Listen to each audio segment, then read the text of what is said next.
Boa noite, meus irmãos. Graça e paz. Vamos tomar os nossos assentos.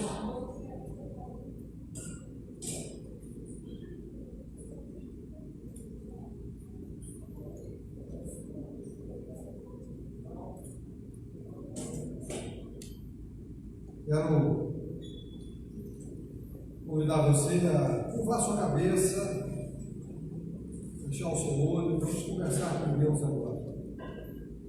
Vamos pedir ao Senhor para nos visitar, receber o nosso culto, para falar conosco. Oremos.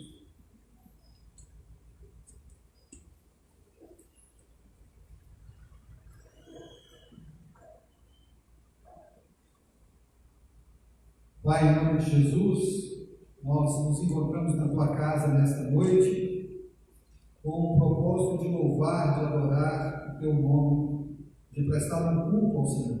Essa noite para nós é tão especial, noite que viemos junto com os irmãos cultuar ao Senhor e também participar da mesa do Senhor. Queremos agradecer ao Senhor aqueles que já se encontram aqui na igreja, aqueles que não podem vir, mas que estão logados online agora, participando no mesmo momento deste culto, que todos nós estejamos em espírito de oração, de culto, na nossa mente, cativa ao Senhor de Cristo. Possamos ter reverência da Tua presença nesta hora e que o Senhor venha falar conosco, através da Tua palavra, através das orações, através dos cânticos. Recebe o nosso louvor, a nossa adoração. Que cada parte desse culto seja para a honra e glória do Teu nome. É assim que nós oramos agradecidos em nome de Jesus. Queria convidá-los a abrir as suas Bíblias, o livro do profeta Isaías, capítulo 42. Livro do profeta Isaías, capítulo 42.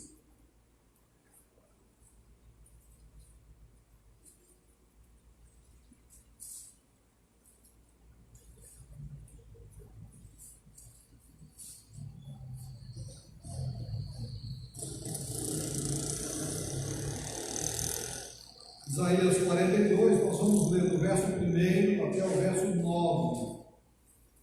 Eu vou fazer a leitura na versão revista e atualizada de Almeida, e você, por favor, acompanhe na sua.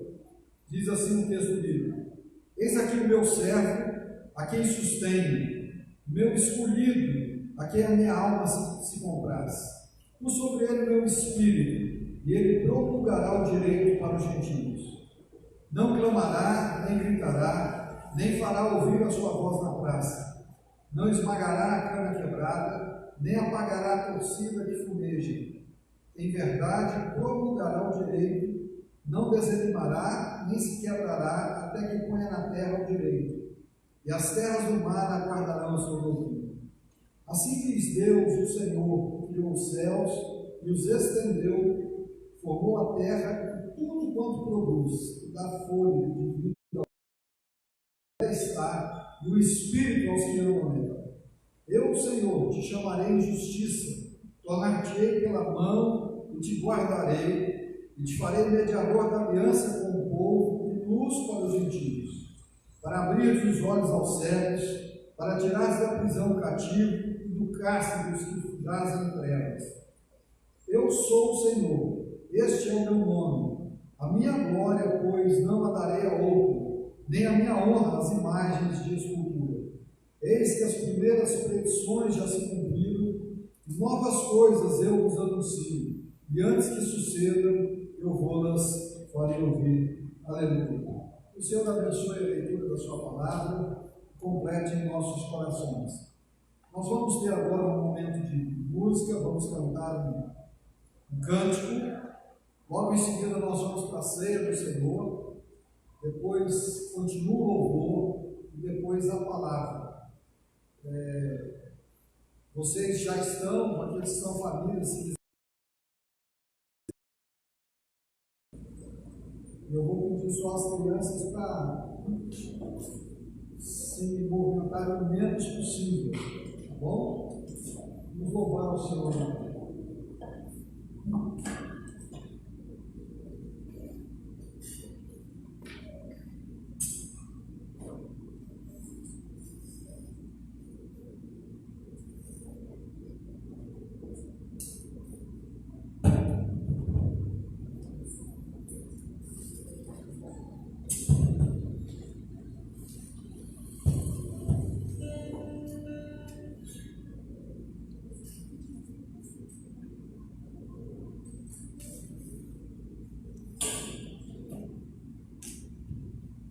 Eu cumprimento a igreja com a graça e a paz do Senhor. Amém? Quero convidar os irmãos a se colocar em pé para a gente poder louvar e adorar ao seu santo nome.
Um dia de festa, de participarmos da mesa do Senhor, momento muito especial, privilégio, podermos fazer parte da mesa do nosso Deus.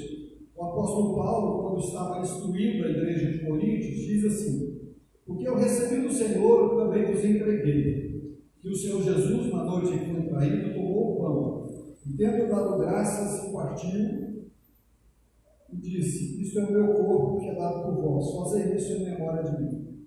Por semelhante modo, depois de haver ceado, tomou também o cálice, dizendo: este cálice é a nova aliança do meu sangue.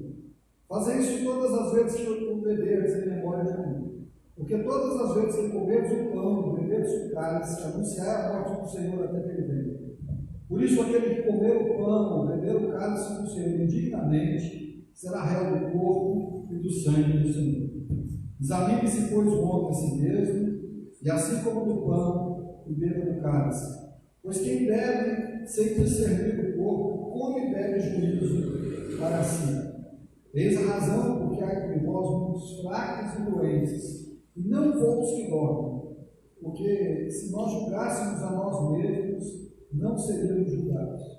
Mas quando julgados, somos disciplinados pelo Senhor, para não sermos condenados com o mundo. Assim, pois, irmãos meus, quando nos reunimos para comer, esperai uns pelos outros. Se alguém tem fome, coma em casa, a fim de não nos reunirmos para juízo. Quanto às demais coisas, eu as ordenarei quando for meu concurso. O apóstolo Paulo, instruindo a igreja de Corinto, eles faziam um banquete no momento da ceia, tinha uma janta, tinha uma farta comida. Mais ou menos o costume que nós temos aqui em Goiás, aquela costume de junta a panela. Só que quem tinha mais levava muito e comia, não esperava os pobres para comer, aqueles que às vezes não tinham quase nada. Então Paulo diz: olha, isso que vocês estão participando não é ceia, não é comunhão, é glutonaria, é pecado, não tem nada a ver com o que Jesus fez por nós. Ele pegou dois elementos simples, e Paulo vai instruir na igreja, pegou um pão e um vinho, e disse: esse é o meu corpo que é dado por vós, esse é o meu sangue que é derramado, o sangue da nova aliança. Ou seja, não é pelo muito comer, nem pelo muito beber, mas é o entender o que Jesus fez e compartilharmos com os outros. A vida em comunidade, a vida na comunidade da fé, a vida na igreja, a vida no cristianismo, é compreender o que Jesus fez. Ele não fez por mim apenas, ele fez por toda a sua igreja. Então eu preciso me lembrar disso a cada momento da minha vida. Quando nós nos reunimos como igreja, eu preciso lembrar que quem está do meu lado é meu irmão. Jesus morreu por ele, e ele precisa ser tratado com toda a decência, com toda a ordem, com todo carinho. Eu tenho que me preocupar com o bem-estar dele. Quando vamos participar da mesa do Senhor, ainda mais. E aí Paulo diz: olha, antes você comeu o pão e bebeu o cálice, porque apesar de ser elemento simples, o ato em si é simples, mas é extremamente significativo. Examine-se a si mesmo. Sonde o seu coração, sonde a motivação do seu coração, sonde a sua mente para ver se você já entendeu o que Jesus fez por você. Perceba se você está preparado. Se não, acerte-se com ele e participe. A ideia aqui de Paulo não é de exclusão. A ideia de Paulo é de inclusão para aqueles que estão aptos para participar da ceia. Eu quero convidar aqui os presbíteros Jacques e Adilson para estar aqui comigo. Quando eles vêm, eu quero que você pense nisso. Essa mesa é do Senhor, não é da Igreja Cristã Evangélica de Rio Verde. Todos aqueles que já se renderam aos pés de Jesus, entregaram a sua vida para Ele, confirmaram isso através da pública profissão de fé, através das águas do batismo, estão em comunhão com Deus e com a sua igreja, são nossos convidados a participar dessa mesa. Se você ainda não atende esses requisitos, a nossa orientação é que você aguarde o momento certo. Mas nós não vamos te privar. Eu não estou assim, mas eu quero participar. É um direito seu, só que você corre o risco de trazer a condenação da sua vida. Quando Paulo diz: olha, não são todos os que estão enfermos e dormem, ele está dizendo que tem gente que tem enfermidade física e espiritual, porque não leva um momento tão simples a sério. E tem outros que já morreram. Paulo quer dar a impressão até que a vida deles foram abreviadas pela falta de respeito com as coisas de Deus. Então, fica essa palavra de alerta. Eu queria que você curvasse a sua cabeça. Nós vamos estudar agora uns 20, 30 segundos em silêncio, para você conversar com Deus, que o Espírito Santo passou a o seu coração. Faça como o salmista da Bíblia, sonda meu Deus, vê se há em algum caminho mal, e guia-me no verdadeiro da justiça. Amém.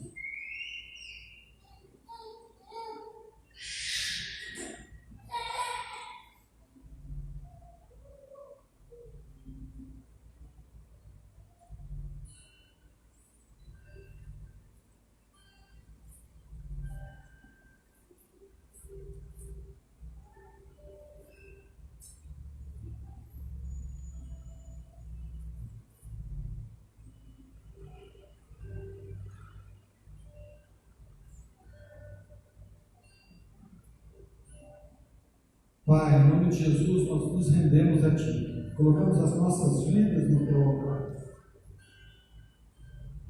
Declaramos que o sacrifício de Jesus na cruz do Calvário foi eficaz e eficiente para as nossas vidas. Pedimos nessa hora que o Senhor sonde os nossos corações.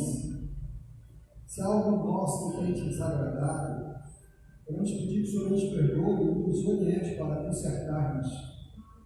Queremos poder participar deste momento agora, lembrando que Jesus fez por nós. Que o Senhor esteja nos visitando nesta noite, derramando do teu Espírito sobre nós, trazendo vida, trazendo paz, trazendo gozo, trazendo renovo espiritual, trazendo vigor físico e espiritual para nós, trazendo fome e sede da tua palavra e da tua presença. Que assim seja para a glória do teu nome, em nome de Jesus.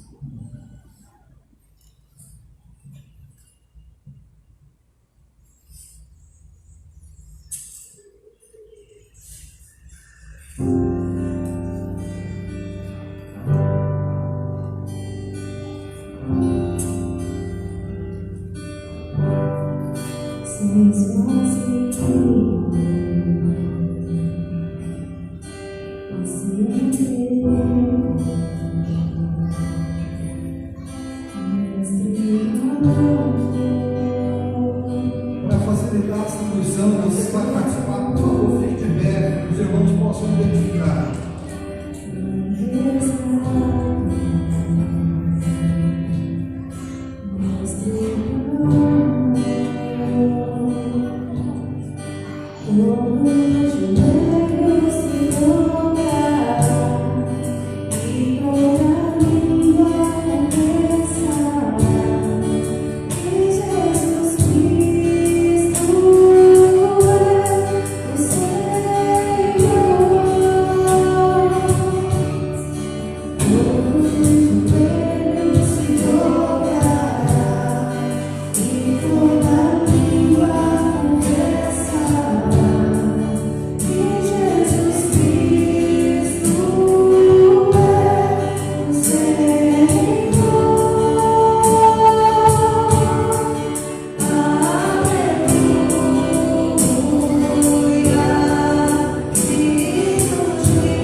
Senhor Jesus tomou o pão e disse: esse é o meu corpo que é dado por vós.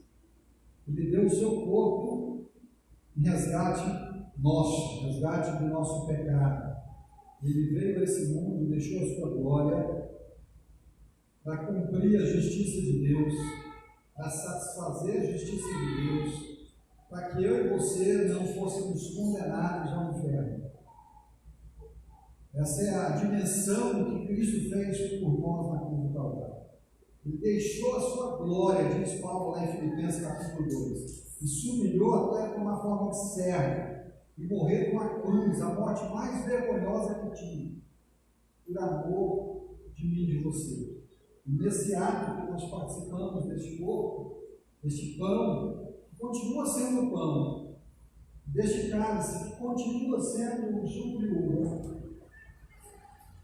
nós fazemos isso pela fé, agradecendo a Deus, e em memória de Cristo Jesus, e anunciando que assim como Ele veio, morreu, Ele ressuscitou e em breve virá nos buscar. Por isso nós participamos disso num momento de muita alegria. Eu queria te desafiar a participar sempre com muita alegria. Essa é a nossa esperança, é a volta do Senhor. A esperança de irmos morar com Ele na glória, não porque nós merecemos, mas porque Ele morreu por nós. Comamos todos, levamos todos em nome de Cristo.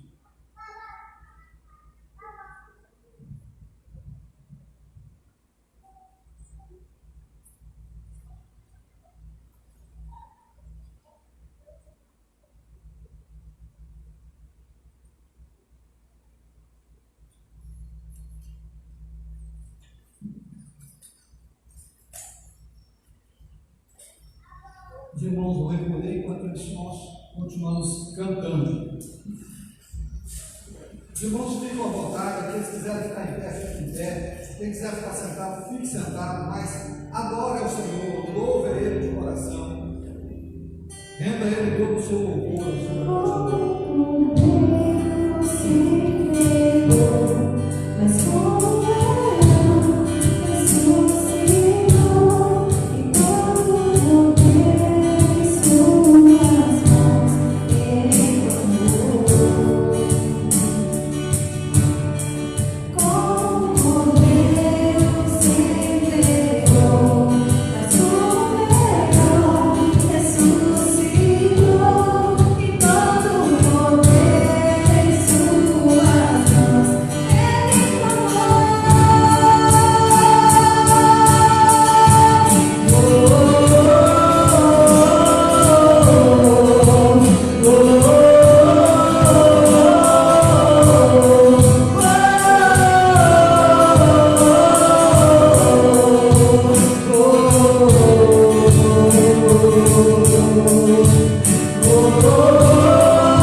Então, nós vamos contar a igreja se colocar em pé. Nós vamos cantar com muita alegria, celebrar a Cristo. E a gente tem um joguinho de palmas nessa música, e eu gostaria que a igreja também pudesse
a Deus.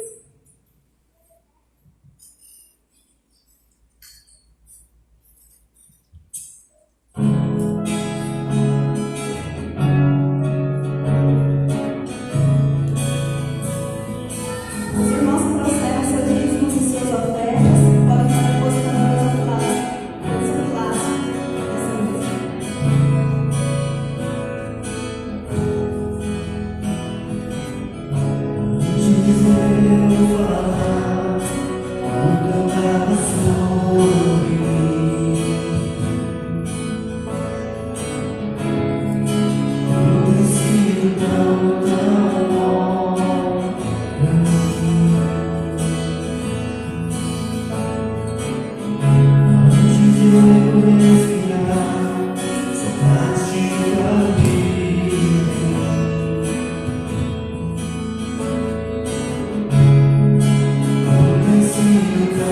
Tão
Ele busca que nós também sejamos santos. Qual é o horário que tem separado você do Senhor? Quero ela, em nome de Jesus. Amém.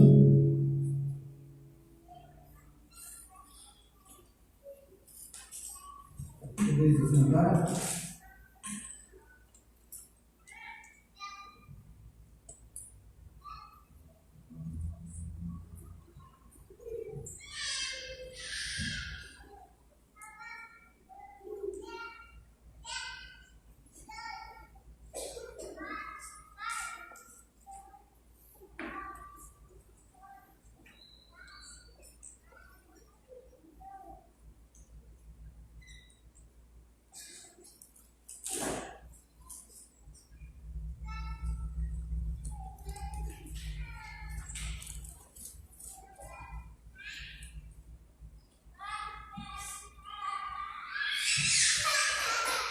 Quero convidá-los a abrirem suas Bíblias, carta de Paulo aos Efésios, capítulo 1.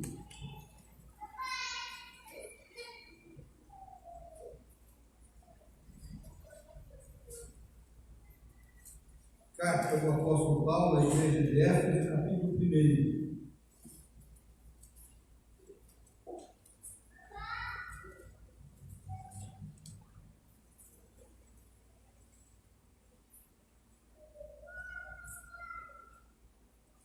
Vamos orar antes. A semana que vem nós temos eleição na nossa nação, todos os nossos municípios, onde nós vamos eleger os nossos prefeitos e vereadores.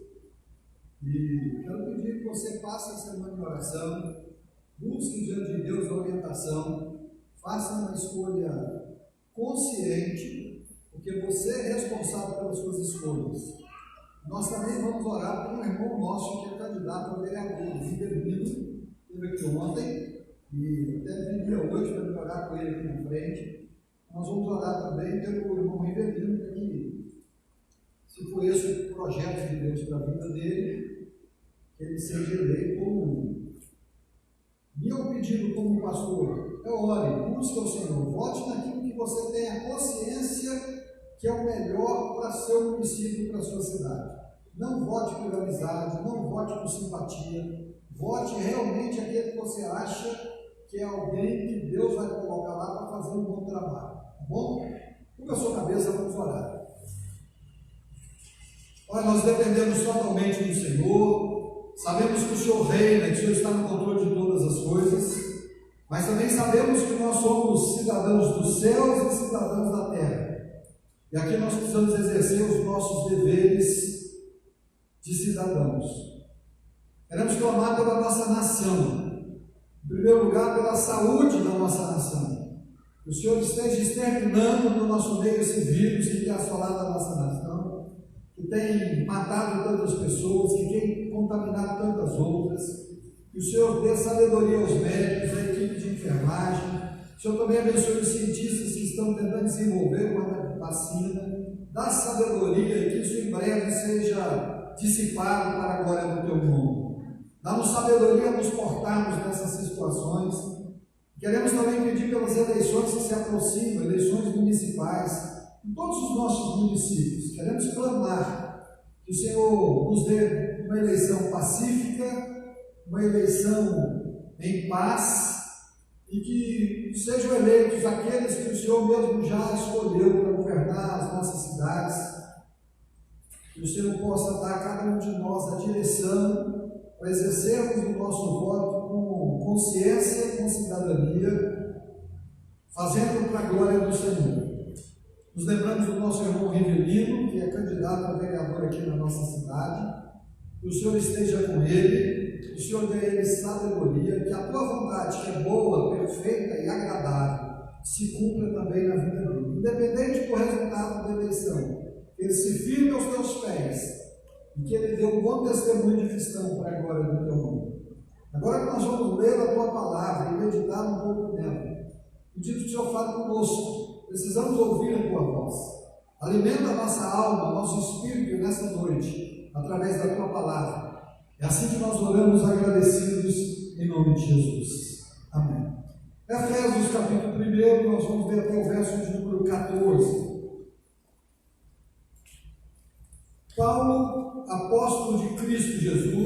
por vontade de Deus, aos santos que vivem em Éfeso e fiéis em Cristo Jesus. Graças a vós outros e paz da parte de Deus, nosso Pai, e do Senhor Jesus Cristo. Bendito Deus e Pai de nosso Senhor Jesus Cristo, que nos tem abençoado com toda sorte de bênção espiritual nas regiões celestiais em Cristo. Assim como nos escolheu nele, antes da fundação do mundo, para sermos santos e irrepreensíveis perante ele e em amor, e nos predestinou para ele, para a adoção de filhos por meio de Jesus Cristo, segundo o beneplácito de sua vontade, para louvor da glória de sua graça.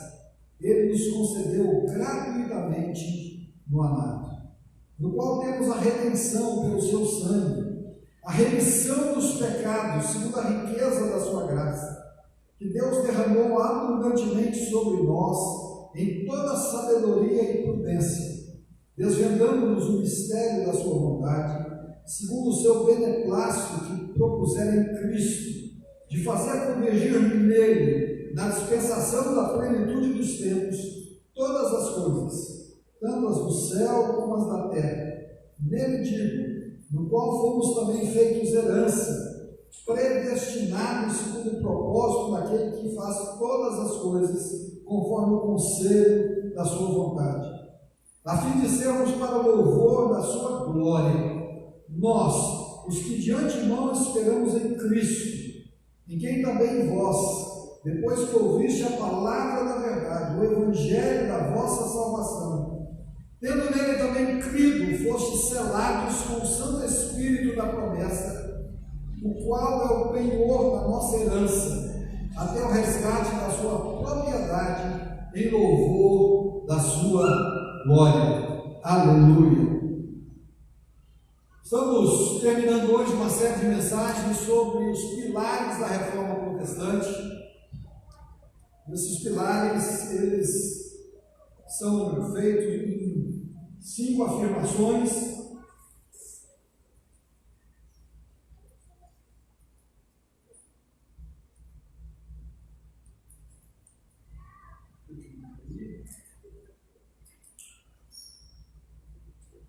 E já nós vamos passar elas aqui. 5 afirmações que são feitas em latim, que diz sola, somente. Somente a Escritura é a nossa base de fé, é a nossa única regra de fé e prática, ou seja, aquilo que é autoridade para a minha vida é somente a Escritura. Nada do que qualquer outra coisa queira impor como padrão para a minha espiritualidade, para a minha proximidade de Deus, para a minha vida com Deus, é autoridade para mim. Então, a minha vida espiritual e a sua precisa ser pautada pelas Escrituras e somente pelas Escrituras. As experiências fazem parte do nosso ser. Nós somos seres experimentais. Nós temos sentidos. E os sentidos foram dados por Deus. Só que os sentidos não podem dirigir as nossas vidas. A minha emoção não pode dirigir a minha vida. O meu sentimento não pode dirigir a minha vida. A minha vida, principalmente a minha vida com Deus, precisa ser regida somente pelas Escrituras. Quando os reformadores propuseram a reforma, havia muitas coisas em questão de fé. Naquela época, além de muitos misticismos que nós temos até hoje, nós somos uma nação muito mística, de muitas coisas chamadas de folclore, que tem muito misticismo. Ou quem aqui já não ouviu falar da mula sem cabeça, do saci pererê, de tantas outras coisas da cultura do Brasil? Tudo envolvido com uma espécie de misticismo. Às vezes, até na igreja, nós queremos dirigir as nossas vidas na base de outras coisas, de um sentimento, eu estou sentindo Deus. Hoje o culto foi frio porque eu não senti nada, eu não sinto de Deus para agir assim. Nós não nos movemos pelo que sentimos, nós nos movemos pelas Escrituras. A nossa fé precisa estar baseada nas Escrituras.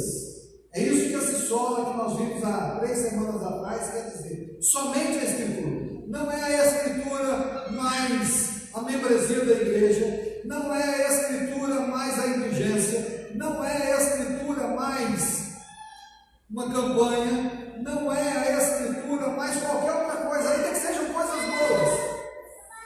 Não é a Escritura mais um jejum. Eu me movo pela Escritura. Jejum é coisa boa, oração é coisa boa. Às vezes você faz um propósito com Deus, é coisa boa, mas a minha vida e a sua tem que ser dirigida pelas Escrituras somente. E a nossa salvação se dá nos critérios da Escritura. Vimos também que nós somos salvos pela graça, e não de graça.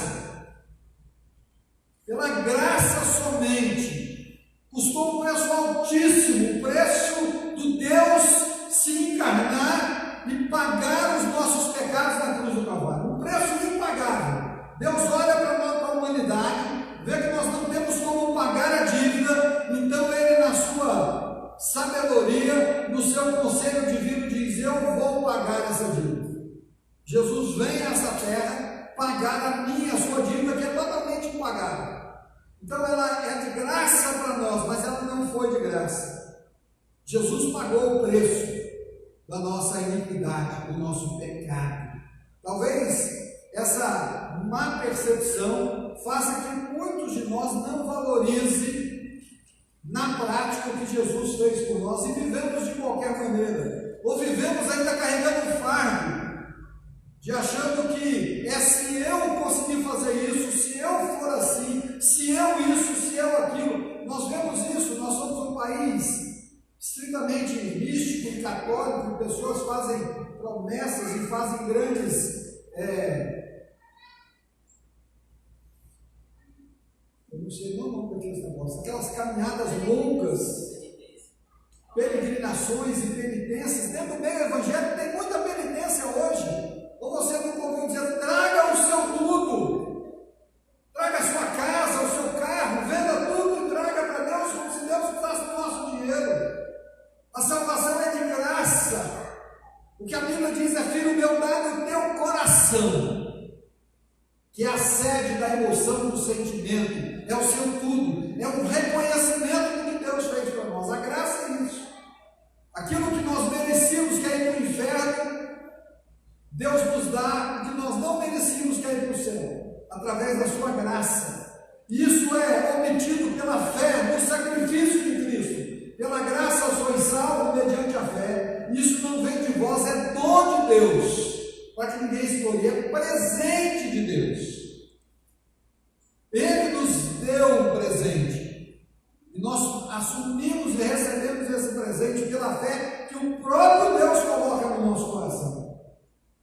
Isso nós vimos aqui também. Na semana passada nós vimos que só Cristo é o único mediador entre Deus e os homens. Não há outro caminho. A religião não te leva para o céu. A religião não te aproxima de Deus. A igreja, instituição, não te leva para o céu e nem te aproxima de Deus. A igreja tem um papel fundamental de sermos um corpo de Cristo, que juntos nos auxiliamos uns aos outros, que juntos nos apoiamos e motivamos e instruímos e corrigimos uns aos outros, onde nós temos a oportunidade de demonstrar aquilo que Deus tem feito na nossa vida. É no corpo de Cristo que eu demonstro perdão, amor, misericórdia, longanimidade, bondade, fidelidade. A igreja tem um papel fundamental, a ponto do próprio Cristo, quando instituiu a igreja, diz: as portas do inferno não prevalecerão contra ela. Durante toda a história, a igreja tem sido perseguida e massacrada, mas ela permanece de fé, porque ela é do Senhor Jesus. E hoje nós vamos ver o último desses 5 solas, que é só de glória, só a Deus a glória. Nós precisamos pensar nisso. Nós temos que entender que a reforma do século XVI foi uma necessidade. E fez parte do plano de Deus. Deus é o Senhor da história, e Ele foi dirigindo a história. A igreja foi se afastando das Escrituras e começou a inventar uma série de coisas, como muitos estão fazendo hoje. Inventa uma série de coisas, que é Cristo mais alguma coisa. E a última coisa mais presente agora é a assistência social, é o evangelho social. Boas obras não te levam para o céu, muito pelo contrário. Ela pode talvez cauterizar a sua consciência, se não for fruto do amor que você tem por Cristo. Ela tem que ser uma consequência do encontro que eu tive com Jesus, e não a causa. E nesse contexto, a igreja foi pondo uma série de coisas, e Deus levantou homens para retornar a igreja para a Escritura. Então eles levantaram esses 5 solas, porque há sempre uma tendência do homem se vangloriar. E havia um poder eclesiástico, como há ainda hoje. Por exemplo, a própria ideia que às vezes tem na igreja, chamada evangélica, de hierarquia, ela é uma ideia não bíblica, e eu diria mais, diabólica, que entrou na igreja, que permanece em muito lugar. Nós não temos hierarquia, nós temos funções diferentes, e algumas pessoas Deus dá uma capacitação especial para exercer determinadas funções, assim como Ele sempre fez. Então o pastor, ele é autoridade porque Deus o capacitou para isso, mas ele não é superior a você. Eu não sou mais santo do que você porque eu sou pastor, porque eu tenho o título de pastor. Não há hierarquia entre pastor e presbítero. Há diferença, às vezes, de desempenho de funções entre o pastor e o diácono. Nós vamos entender isso, que às vezes está tão arraigado na nossa mente que a pessoa fala assim: eu já ouvi isso mais, preciso ser elevado até diácono, até presbítero, até pastor, como se isso fosse uma hierarquia. Não é hierarquia, essa ideia não é bíblica, são funções diferentes. E o clero se achava e se acha até hoje muito importante. Isso é orgulho, vaidade, e nada é mais complicado do que isso. E é sempre uma tendência do ser humano colocar o homem no centro do universo, sempre foi. Calvino dizia que o coração do homem é uma fábrica de ídolos. Nós temos essa tendência de fazer ídolos. Algumas citações aí. Esse filósofo grego Protágoras já dizia que o homem é a medida de todas as coisas. Muitos de nós já ouvimos isso. Karl Marx, o pai do marxismo, do socialismo, do comunismo, que vem tudo dessa ideia, tentou tirar Deus da história com o seu materialismo. Deus, se existia algo muito distante, quem manda é o que eu tenho, o que eu posso, o que eu faço, é o homem. Charles Darwin, todos já ouviram falar, ele tentou tirar Deus da ciência com a sua teoria da origem das espécies, que Deus trata a evolução natural.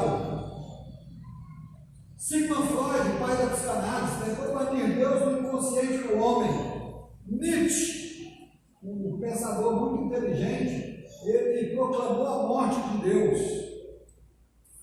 Richard Dawkins, patrono dos contemporâneos, dos ateus modernos, diz que Deus é um delírio. Mas as Escrituras dizem lá, já no 2º livro, que nós não podemos exaltar a nós mesmos, nem pôr nada entre nós e Deus. Tudo que eu coloco entre eu e Deus é um ídolo. E se esse sola, quando vem dizer sola de glória, ele quer resgatar o valor das Escrituras, porque lá em Êxodo capítulo 20, os 2 primeiros versos dizem assim: eu sou o Senhor teu Deus, que te tirei da terra do Egito, da casa da servidão, não terá outros deuses diante de mim. Quando Deus dava isso lá no monte, o que o povo fazia lá embaixo? Um bezerro de ouro, um ídolo, e adorava e dizia: esse é o Deus que nos tirou do Egito. O ser humano tem uma facilidade assustadora de pôr e construir ídolos. Você liga uma televisão, você vê quem é o seu ídolo. Entrevista lá um jogador de futebol, eu às vezes assisto umas reportagens antigas. Esses dias eu estava assistindo uma reportagem antiga, não, mas quem é o seu ídolo? Meu ídolo é o fulano, meu ídolo é ciclano. Ai, o meu ídolo, dentro da igreja hoje, o meu ídolo é, ai, o meu ídolo é o pastor tal, o meu ídolo, nós não podemos ter ídolo. Não adorarás a outro Deus, é apenas o nosso Deus. A história vai mostrar como que nós nos aproximamos disso. E o profeta Isaías, no texto que lemos na abertura, no verso 8, do capítulo 42, diz assim: eu sou o Senhor, esse é o meu nome, a minha glória, pois eu não darei a outro, nem a minha honra às imagens de escultura. A Bíblia diz que Deus abomina a idolatria. O povo de Israel foi um povo idólatra até o cativeiro babilônico. Depois do cativeiro babilônico, você não vê mais menção de idolatria em Israel. Mas nós temos construído ídolos. Naquela época e ainda hoje, diz assim: não se adora, se venera determinadas pessoas. Os nossos irmãos da fé. E a Bíblia diz que nós não devemos fazer isso. E se a glória de Deus...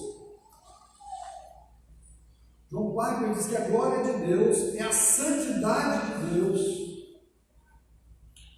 Nós temos que lembrar que Deus está no trono, Ele reina, Ele continua reinando. Ele nunca abdicou disso. João Piper, eu acho que está na outra. Esses são os lemas, eu já falei. A glória de Deus, isso aqui é o que afirma João Piper. É a santidade de Deus colocada em exposição, isto é, o valor infinito do Deus manifesto. Percebe como Isaías, lá em Isaías capítulo 6, quando ele tem aquela visão do trono, ele diz: santo, santo, santo é o Senhor dos exércitos, a terra está cheia da sua glória. Antes de ver a glória de Deus, a Shekinah de Deus, ele viu a santidade de Deus. A glória de Deus tem a ver com quem Deus é, com a sua essência santa. E se nós vamos viver o soladinho glória, nós temos que cumprir o que ele diz lá em Números: sede santos, porque eu sou santo. Nós temos que viver como um verdadeiro cristão. A glória de Deus é o motivo da nossa criação, como diz o catecismo.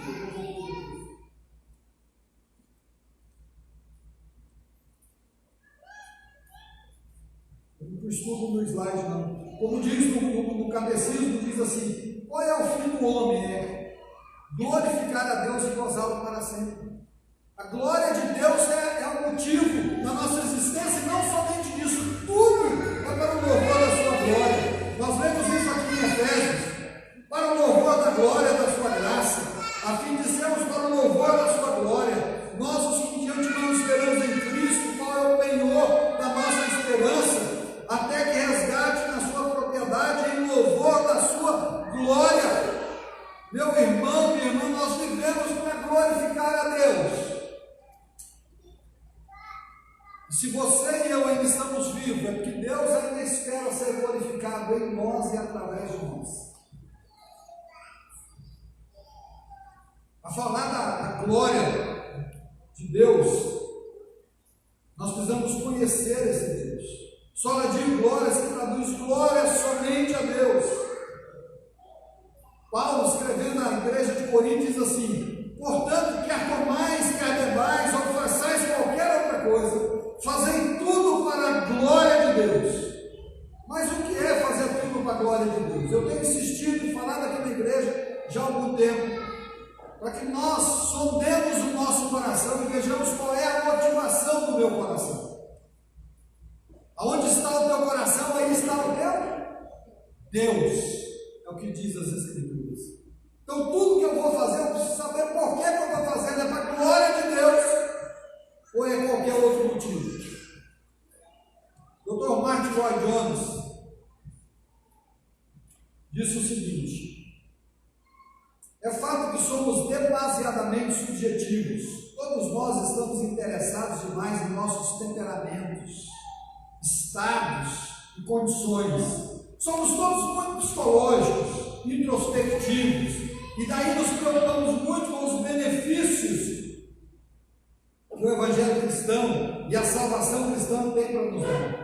Ao invés disso, sugere Dr. Lloyd Jones, devemos nos concentrar em Deus, no seu ser, nos seus atributos, nas suas obras, e o modo de fazê-lo estudando as Escrituras. Lloyd Jones foi um apaixonado pelas Escrituras e ele pregou diariamente, sucessivamente, sobre as Escrituras. E ele tem, por exemplo, uma série de sermões que ele não terminou em Romanos. Ele pregou 16 anos na capela de Westminster, todo domingo só sobre Romanos, e não completou o livro de Romanos, que é 16 capítulos, só foi até o capítulo 14.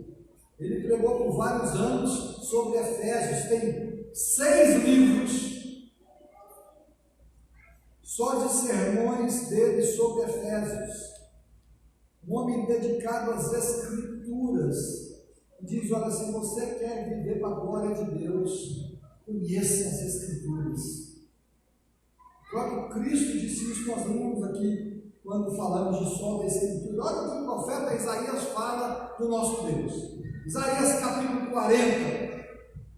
Eu te aconselho depois, hoje ou amanhã, sentar confortavelmente, numa boa luz, e ler pausadamente Isaías capítulo 40.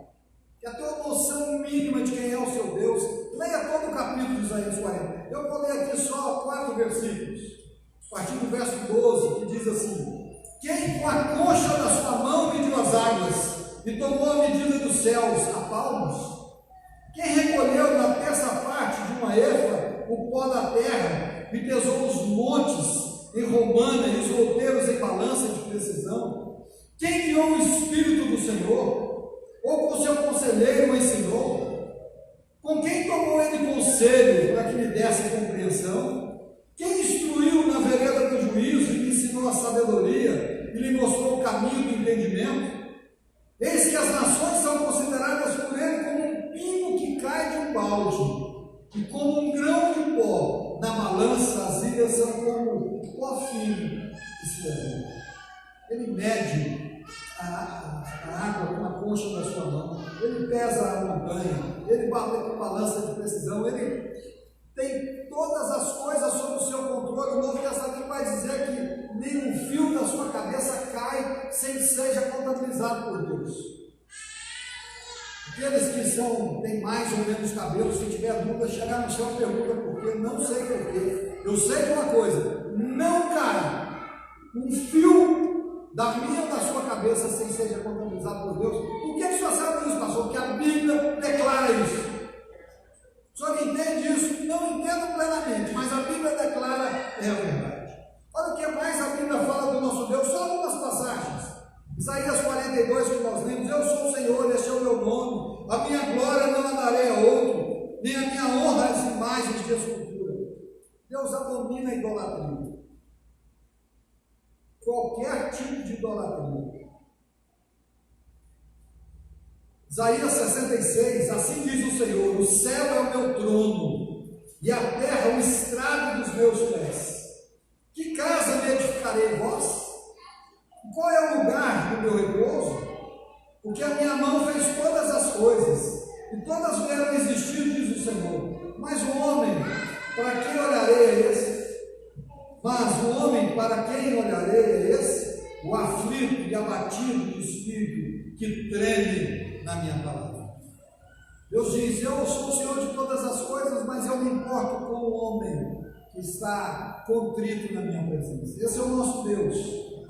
Paulo diz da seguinte maneira em Romanos capítulo 11: porque dele, e por meio dele, e para ele são todas as coisas.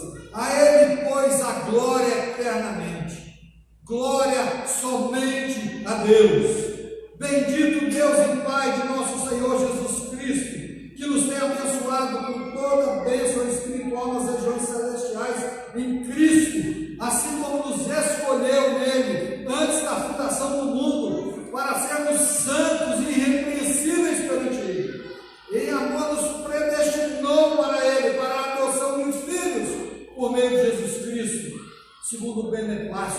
da sua vontade. Que privilégio sermos escolhidos do Senhor. Antes da fundação do mundo, Ele nos escolheu para vivermos na sua glória e para exaltarmos a sua glória com as nossas vidas. Nós fomos criados para a glória dEle. Nós achamos que fomos criados para ser feliz, para ser realizado, para conquistar muitas coisas, para fazer muitas coisas, para deixar um grande legado. Nós fomos criados para a glória de Deus.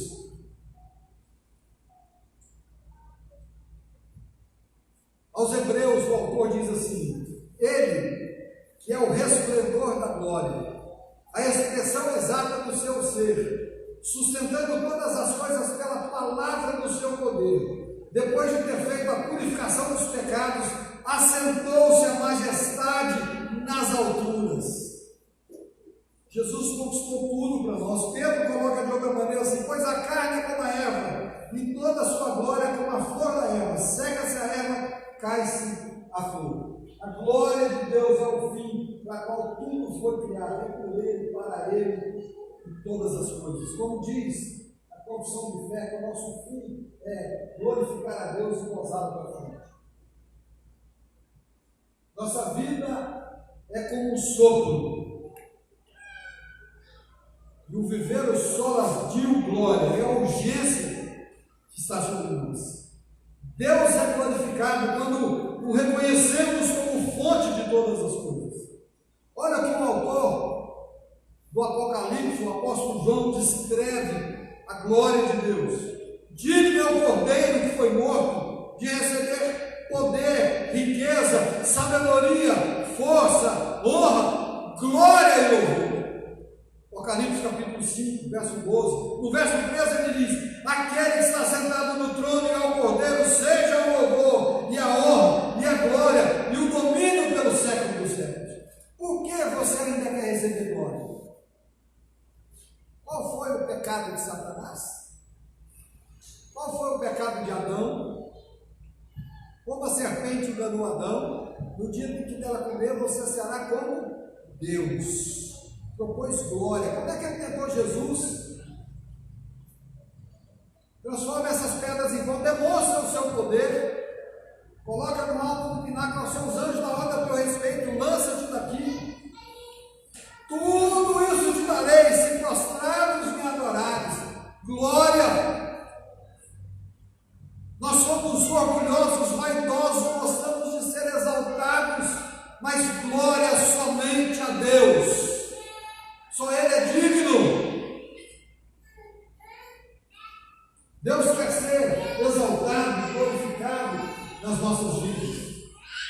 Viver o sol da glória é viver uma vida que exalta a pessoa de Cristo. Nós vivemos isso quando no nosso casamento, nos nossos relacionamentos, quando alguém erra conosco, ao invés de condená-lo, ao invés de revidarmos, nós agimos com misericórdia e perdoamos. E nós temos uma concepção muito errada de perdão, mas ele não arrependeu, ele não pediu perdão. Aonde nas Escrituras diz que alguém tem que me pedir perdão para que eu possa perdoar? Me mostre no texto. A Bíblia diz que você vai entregar sua oferta na casa de Deus e lembrar que alguém tem algo contra você, não é você que tem contra ele. Você lembrar que o Zelimar tem alguma coisa contra mim, a Bíblia diz que enquanto eu não for lá e me acertar com ele, a minha oferta não é aceita diante de Deus. Tamanha coisa é séria, o perdão é algo da essência de Deus, da glória de Deus. Nós fomos perdoados pela sua glória.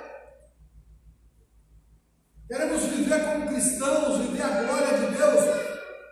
Deixa a glória de Deus manifestar nos nossos relacionamentos. Sejamos rápidos em perdoar, misericordiosos, porque Deus tem agido de misericórdia a cada dia conosco. Você já pensou se Deus nos fulminasse cada vez que nós pensássemos algo ruim? Cada vez que nós tivéssemos raiva de alguém, cada vez que alguém nos fechasse no trânsito e você quer passar por cima dele,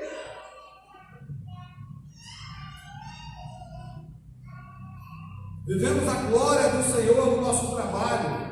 Quando alguém nos pede para mentirmos ou fazermos algo errado, e nós amorosamente falamos: não posso fazer isso. Eu sei aqui vocês. Sob pena, às vezes, de perdermos o emprego.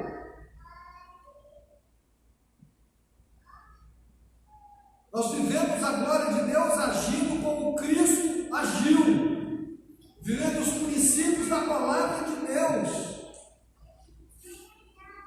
Nós vivemos a glória, só de glória, quando nós oramos pelos nossos irmãos, nos colocamos à disposição para servi-los, da mesma forma que Cristo veio ao mundo para nos servir.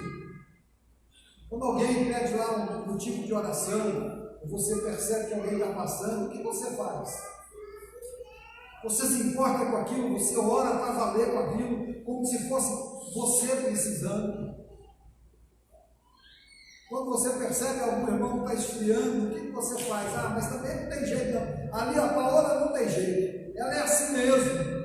Ou você ora, jejua, pede a Deus para ter misericórdia, tenta chegar mais perto, falar para ela o tanto que você é importante para Deus, Jesus morreu por você. É assim que nós vivemos para a glória de Deus. Nós sabemos que nós não podemos levar ninguém conosco para o céu. Eu tenho plena consciência disso, que eu sou incapaz de manter qualquer um de vocês firme aqui na igreja. Eu não tenho essa pretensão, isso não é o meu papel, isso é o papel do Espírito Santo de Deus, mas o meu papel é pregar a palavra, alertar vocês, gemer, orar por vocês, pedir a Deus para ter misericórdia. Nós precisamos fazer isso é viver para a glória de Deus.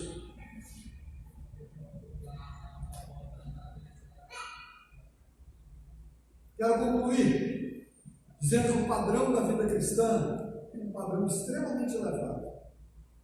Nosso modelo é Cristo. Viver para a glória de Deus é a única opção dos filhos de Deus. Eu vou repetir.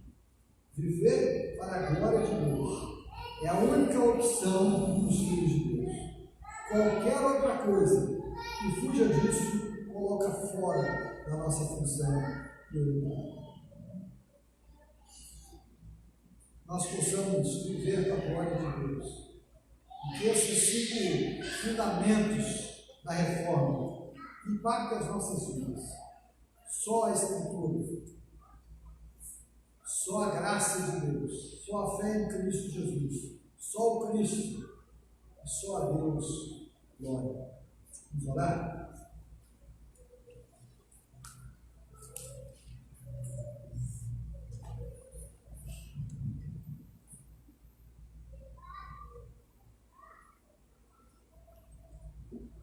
Pai, nós louvamos o teu nome, porque só o Senhor é digno de honra, de glória, de louvor e de adoração. Nós adoramos ao Senhor pelo que Jesus fez e conquistou na cruz do Calvário para nós. Ensina-nos, Senhor, a viver diariamente para a glória do teu nome. Ensina-nos a valorizar a tua palavra, a viver a tua palavra, a amá-la. Como diz o Dr. Lloyd Jones, a estudar e meditar nela, para entender quem é o Senhor e aquilo que o Senhor é digno de honra, de glória, de louvor, de adoração. Ensina-nos, Senhor, a entender que ao levantarmos pela tua graça, pela tua misericórdia, ao respirarmos, ao estarmos vivos, é por graça, é por misericórdia, mas é também para a tua glória. Começar em mim, Senhor, que eu viva para a glória do Senhor, de acordo com aquilo que o Senhor mesmo tem projetado para as nossas vidas. O Senhor nos deu uma semana abençoada na tua presença. Mais uma vez nós pedimos pelas eleições que se aproximam. O Senhor tenha misericórdia de cada um de nós. Nos dê sabedoria, discernimento, para que possamos voltar para a glória do Senhor. Mais uma vez, nós colocamos a vida do nosso irmão Rivelino na tua presença, pedindo que a tua bênção esteja sobre ele, que o Senhor o dirija, que o Senhor esteja com ele, e que seja manifesto na vida dele a tua vontade, que é boa, perfeita e agradável. Que o resultado desta eleição seja a glória do teu nome. Nós oramos agradecidos no nome de Jesus. A graça do nosso Senhor e Salvador Jesus Cristo, o amor de Deus o Pai, a comunhão e a consolação, a alegria e o vigor do Espírito Santo de Deus, eu estou sobre cada um de nós, sobre todo o povo de Deus na face da terra, hoje e sempre, até a volta de Jesus. Amém. Que Deus nos abençoe. Quarta-feira, reunião de oração às 19 horas. Quinta-feira, estudo vídeo às 19h30 na plataforma Zoom. Domingo, nosso culto de louvor e adoração às 19 horas. Todo dia, tanto no Facebook como no YouTube, lendo a Bíblia com o pastor. Deus nos abençoe.